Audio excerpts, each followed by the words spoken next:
Hey, welcome back to the channel. Today I got these knives. I was downstairs yesterday, kind of organizing, working through, just getting things in order. And I found these knives, right? So I didn't know I had this. I did know I had that. I didn't know I had this knife right here. And this knife right here. And so the other ones I knew I had, but they've been downstairs. And I thought to talk about these knives because these are like junk knives, right? And now this knife is the knife I rejigged, and I just like looking at it. I think it looks awesome, and so I just put it in the picture. Pretty cool. So if you'd like to hear more about this, all these knives are kind of unusual in one way or another. So I'm just going to talk about that. Why I kept these knives, why do I have them, why are they a little unusual. And if you'd like to hear more about that, go ahead and check out the video. We'll be sweeping up this hill right here, and I'll show video, but I probably won't be able to talk because I'll just be out of breath and dying. So I can talk, baby. hold on a minute. Oh yeah, you can, honey. Yeah. Hey, welcome back to the Fortified Castle. Hi to all my faithful minions out there. Really appreciate y'all, all the support that you give, the likes, the shares, the comments. Just really enjoy it. So as I mentioned, I was downstairs. I found these knives. Now, obviously, I was aware of these knives, but they've just been stuck down in the dungeon. Because sometimes I feel like I'm going to get rid of them and then I don't, and then sometimes I feel like I'm going to get rid of them and then I don't, and I think I finally decided I'm just going to keep them. So we're just going to go over and look at these knives. I'm going to talk a little bit about why I would keep them. So you have a knife here. It says camp knife. This is probably one of the cheapest knives I've ever seen. And I mean, it's really cheap. It's not well designed. You can see the nail nick right there. You can barely see it. And so it's 3 blades. You get your little cap lifter here. And just really cheap stamped out metal. You can see it right there. And this is old and very loose. So these are really loose. It looks like these blades don't even belong to this knife. So if you look at that blade and then look at the metal here, it looks different. Now it kind of looks like it belongs to, because the stamp marks and everything are similar. So I'm not really sure what's going on with the blades. It's possible they've been replaced though. So you can't identify this knife. There's no brand name on it. But if you look right here, it says Republic of Ireland. So pretty old knife, made in Ireland and really cheap. And that would be why I would keep this knife. It's just an example of a knife that's made in Ireland. And maybe at some point I'd repaint it. Bail's missing here. I did clean it up this morning, but just phenomenally cheap knife, shellback design. But yeah, I decided to keep it just because it's an example of a knife from Ireland. Now here's a nice Barlow. So when you pick this Barlow up, it feels hefty. It has some weight to it. I don't This is plastic. It could be hollow, but it feels like it's solid. Really nice manufacturer on this. It is a cut master Barlow, 2-bladed Barlow. You can see right there. And it has a sheep's foot. So that's kind of different. You don't see many Barlows, from antiquity that had different blades than a spear point. And even though this is not the most finely made, you can see how bad the tang on this has not been cleaned up at all from when they stamped it out. Also the back of the back spring. But overall, it's a good little knife that has survived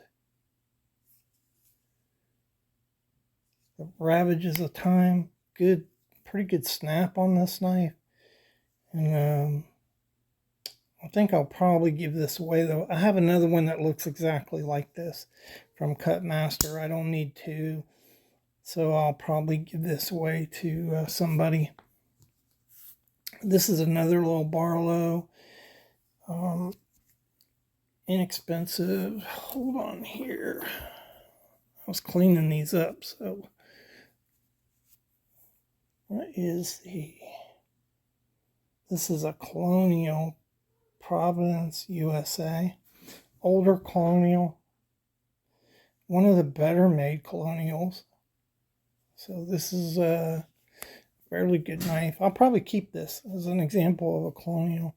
That's the reason why I would keep this, even though it's an inexpensive Barlow. It's really, it's a shellback design, but really not too bad. Good size. See that? It's bigger than the other one. Okay, that's that. All right, so this is a really interesting knife. When you look at this knife, it reminds me of a Western. So Westerns, large hunting folders have this look to it right here. It also reminds me of a K-bar. So I've not been able to identify this knife. If you have an idea, go ahead and share that with me. I'd really appreciate it. It's in really bad shape. You can see right there, somebody used it as a hammer. It was really old and rusted. And when you open it up, there's really deep etching on that. You see it? So somebody had let some acid get a hold of this knife, I think. I don't think it's just rust. I think really deep etching and pitting here. But what's cool about this knife is it has a Turkish clip. You don't see that very often. And I think this is an older Western. Of course, you can't see any marks on this because it's just too wore out. But again, that reminds me of a Western or possibly a K-bar. So when Western first started out, K-bar, a lot of different companies, early Westerns were made by New York Knife Company, Case, K-bar, Cattaraugus. They used a lot of different companies before they got their production up and running. But this jigging kind of reminds me of a Western pattern. And also just the design of the bolster. So that's what I think it is. And that's why I kept it. It's unusual to have a single blade Turkish clip. And even though it's badly etched, it's just a pretty cool example of an old knife. My cat is making all kinds of noise out there. Here's another one. It's actually really pretty. Look at the color in this. This is a Bakelite. It's not celluloid. It's a single blade. It looks like a trapper pattern, but it's got a spay blade on it. You see that? So it's a single spay blade. And you don't see a lot of these either. So knives were made for a purpose. Ones with a single spay blade. they were made for spaying. And somebody who had a farm, agriculture, had some livestock, would have had a knife like this with just a spay blade on it. And that's what's unique. There's no tang stamp. I'm thinking this is possibly a K-bar or an Imperial. Could be either one, actually. Could be an early Imperial, or it could be a K-bar. So this is one that was in a drawer I had forgotten all about. It's a really cool little dog leg, very thin. It's a penknife, little two-bladed jack, and it's so small. It's written, Tang is written on the side, and this is a Colonial.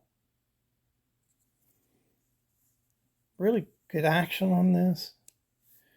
Really neat little knife, actually. Very thin. And I finally just decided to keep this. I was going to get rid of it. It's got that chunk missing out of the blade. Stainless, Colonial, Providence, USA. The stainless being on there, companies did that in the 60s, so that's the date I would put on this knife. Here's a little cut master peanut to give you some idea of the size comparison. Pretty cool. So that's why I decided to keep that. I don't know. I have a hard time just getting rid of knives. This is, I think this is a Colonial. It's a camp knife. You have your cap lifter right there. This thing was another one that was really dirty. You can see all that dirt. I've been cleaning these up. The oil is still bringing out the rust that was in this knife. Right here. There's your can opener, your half hawk. So World War II,